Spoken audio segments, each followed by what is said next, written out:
그런가 하면 법무부가 윤석열 검찰총장을 징계했던 주요 이유였고 법원이 그 징계를 풀어주면서도 이 문건은 매우 부적절하다고 판단했던 이른바 검찰의 판사 사찰 문건 관련해서 서울고검이 윤석열 총장의 책임을 물을 수 없다는 수사 결과를 내놓았습니다. 윤 총장은 서면으로만 조사했는데 사실상 이 해명이 그대로 반영된 것으로 보입니다. 임현주 기자가 보도합니다. 작년 11월 추미애 전 법무부 장관은 윤석열 검찰총장에 대한 징계를 청구하면서 판사 사찰 의혹을 처음 공개했습니다.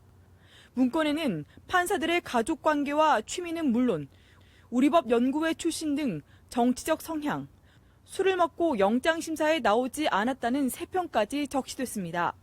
추 전 장관은 윤 총장에게 조직적인 불법 사찰에 책임이 있다며 공세를 폈습니다.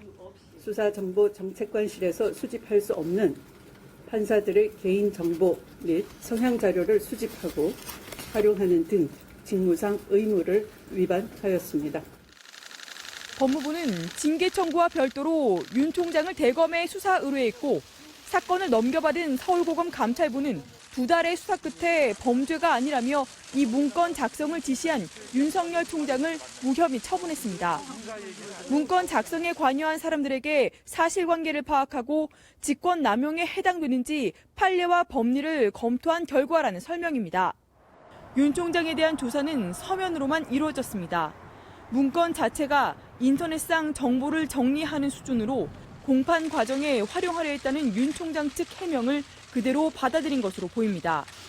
그러면서도 검찰총장 지시로 수사정보기획관실이 동원된 석연 찾는 경위 등 세부 의혹에 대한 판단은 전혀 공개하지 않았습니다. 윤 총장은 자신에 대한 이번 수사를 지휘하거나 관여하지 않았다고 강조했습니다. 법무부는 윤 총장의 징계의 타당성에 대한 법원의 판단이 나오기도 전에 검찰이 사건을 무혐의 종결한 데 당혹스러워하면서도 공식 입장은 내놓지 않았습니다. MBC 뉴스 임현주입니다.